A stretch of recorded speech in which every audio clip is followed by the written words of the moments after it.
the art of fighting without fighting? Show me some of it. When an oil painter finishes one of their paintings, they will clean and shape their brush so that their brush will dry in a very specific and desirable shape. When a mechanic finishes working on a car and their tools are all covered in dust and grime, they'll clean that tool and maybe even oil it or grease it so that the tool won't rust. And when a guitarist sits down to play on their instrument, they'll tune it so that they will get the most beautiful sound out of their instrument. As a self-defense practitioner, it's important that you view your body as your instrument, as your tool, and you take good care of it. This video was actually a video request from one of my viewers, and it's a video that I hesitated to make. And I hesitated to make it for two reasons. The first is my expertise is in self-defense, in self-protection. My expertise is not as a dietitian or as a personal strength and conditioning coach. And so I don't really feel like I'm much of an authority to even talk on this subject. But the other reason why I don't really feel like an authority to talk on this subject is because in the grand scheme of the world of self-defense, this is the subject that I personally struggle with the most. Whereas I have always tried to take good care of my body, and basically from the age of like 25 forward, I've tried to eat relatively healthy. It's been something I have been very inconsistent with, and it's something that I really struggled with. And this is a generational thing that goes back to my grandfather. But just because it is a subject that I have a lot of difficulty with doesn't mean that I don't recognize the importance of it, and it doesn't mean that I don't continuously try to get back on the wagon anytime that I fall off the wagon. Now, when we talk about self-defense techniques, the techniques that qualify as self-defense, I've always said should work for a 120-pound woman versus like a 200-pound man. Or it should work for a 50-year-old dude who hasn't worked out in 10 years. If it won't work for those two groups of people, I don't really consider it self-defense. Doesn't mean it's not fighting, doesn't mean it doesn't work against someone your size, but it's not self-defense. But having said that, if a technique works for a 120-pound person, it will work even better for a 200-pound person. If the technique will work for a 50-year-old who hasn't worked out in 10 years, it will work even better for a 50-year-old who's in great shape. So in today's video, what we're going to be talking about is kind of the pillars that you should be looking for in taking care of yourself for self-defense in the order of how important I think they are. So they are in this order: diet, preventative maintenance, cardio, and strength. Ultimately, one of the greatest causes of injury is going to be diet. And as I said, I'm not a dietitian, and this is a subject that I struggle with a lot. But there is one thing that I know is very consistent in the world of martial arts, is that the guys who are in the best shape take their diet the most seriously. And when I say diet, I'm not talking about a fad diet where you're constantly eating at a calorie deficit and you're starving your body. Doing that may make you lose weight, but it also greatly increases the chance of injury because your body is not getting the fuel it needs in order to repair itself. And so now you have broken, torn down muscles, and you're asking a lot of them when it comes to the study of martial arts. What kind of eating plan or lifestyle you should have is really on an individual basis. If there's one thing I have learned definitively from my studies in the subject of diet is that it's not a one-size-fits-all thing. That everybody has to kind of experiment and fail to kind of hone in on exactly what works best for them. And even then, that changes about every 10 years as your body changes as you get older. The diet that worked really well for a 20-year-old would be a really unhealthy diet for, say, a 40-year-old. Ultimately, the best thing to do is to get with a doctor or a dietitian and really hash out what's going to work best for you. The fad diets, the lose weight quick diets, those are going to get you results, but those results don't stay. Trust me, I know this from experience.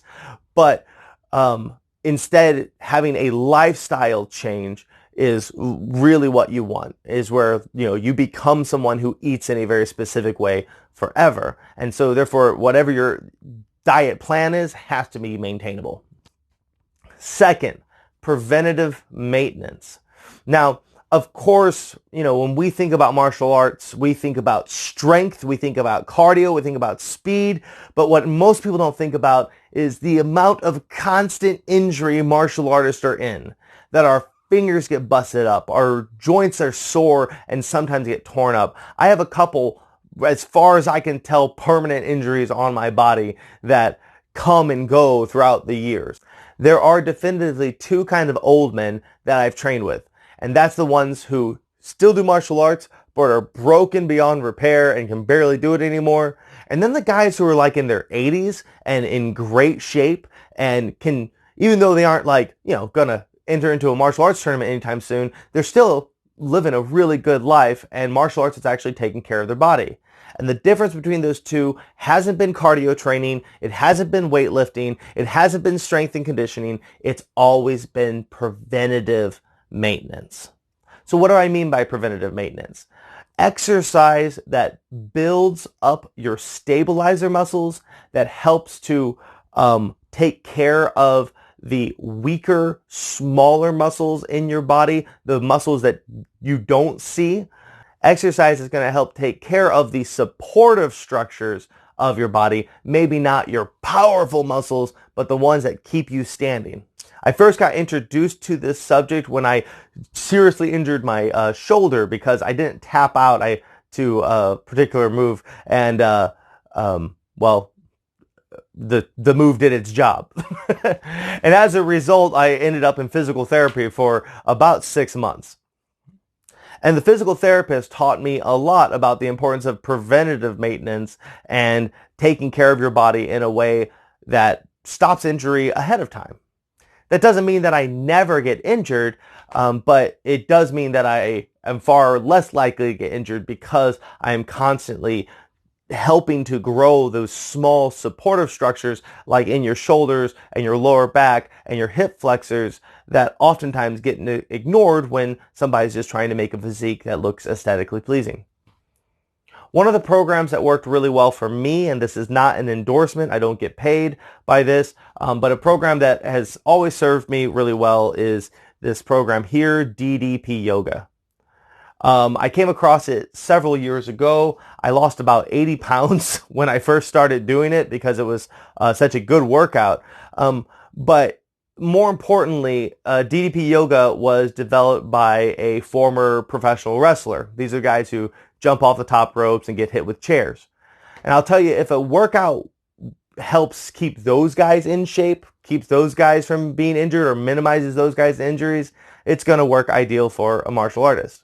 One of the greatest difficulties as a martial arts instructor is that I oftentimes am teaching for 5, 6, 7 hours a day. That's a lot of physicality to then add another workout onto. So if the workout that I'm studying kicks my ass too bad, I'm more likely to get injured while teaching because my body is just so worn out by the time I get to that 5th or 6th hour of teaching that I end up getting injured somehow. And I have personally found that this program, the Ddp Yoga, I have found that it's done a great job at kind of serving as preventative maintenance. All it is if you take kind of traditional yoga and you took all of kind of the quiet bells and smells and like the namaste stuff and you took it out, and instead you replaced it with a bunch of like real fun machismo, WWF, WCW kind of attitude. And then he also incorporates a lot of calisthenic and physical therapy techniques into it. Highly recommend this. This is really excellent for preventative maintenance. The next aspect that's very important is going to be cardio. There's been plenty of times in which I was either rolling or fighting with somebody who outweighed me by 50 or 60 pounds, where at the very, very initial engagement, I felt like I was at a tremendous disadvantage. And then within about 30 seconds, suddenly they gasped and I was able to basically do to them whatever I wanted. Having good cardio is a crucial aspect of self-defense. If you don't have the cardio to continue fighting. If the fight goes on for a long time, then you may lose to somebody who's much worse than you. Let's not also forget that one of the most important skills when it comes to self-defense is being able to run away. I can't stress enough how much more cardiovascularly intense it is to be in an actual fight than it is to spar. So if you're sparring on the regular and it wears you out, I assure you self-defense is way worse. Real fights are about the most exhausting thing that you will ever do, and having a really strong cardio will give you a tremendous advantage there. So how do you build up a good cardio? Well, obviously, as I already said, sparring plays a big role in it. Doing the activity to which you are practicing for will help condition you for that activity. But one of my favorite kinds of cardio, what I think is one of the most effective cardio, is jump rope. And then any kind of road work does wonders as well. By road work, I mean doing things like riding bikes, running, jogging, even skating, all of those sort of things that make you have to move your body through space. And especially when you're on an actual road where the terrain's uneven and the hills are going up and down, that's going to kick your ass like no one's business. Ultimately, we want to have extremely good cardio. One thing that when I was studying boxing that my boxing coach always said is he said, if you lose to somebody because they're better than you, I don't care. But if you lose to somebody who's worse than you because you gassed, get the hell out of my school. And I think that's like a good way to kind of look at it, that ultimately you don't want to lose a fight because you ran out of gas. And then the final aspect is strength training. Now, this is an area of a lot of contention amongst various martial artists. Some people say light weights, high reps. Some people say heavy weights, low reps. Some people say only free weights. Some people say you should do machines. Some people say circuit training. Some people say, dividing it up by the day, doing like, a chest and then a back and legs and so on and so forth. Ultimately, when it comes to weightlifting, this is one of the areas in which I am the most blind to. I am so far from being an expert that I don't really even feel that comfortable talking about weight training. What I will tell you is this, that if your technique is good, it works against a stronger opponent.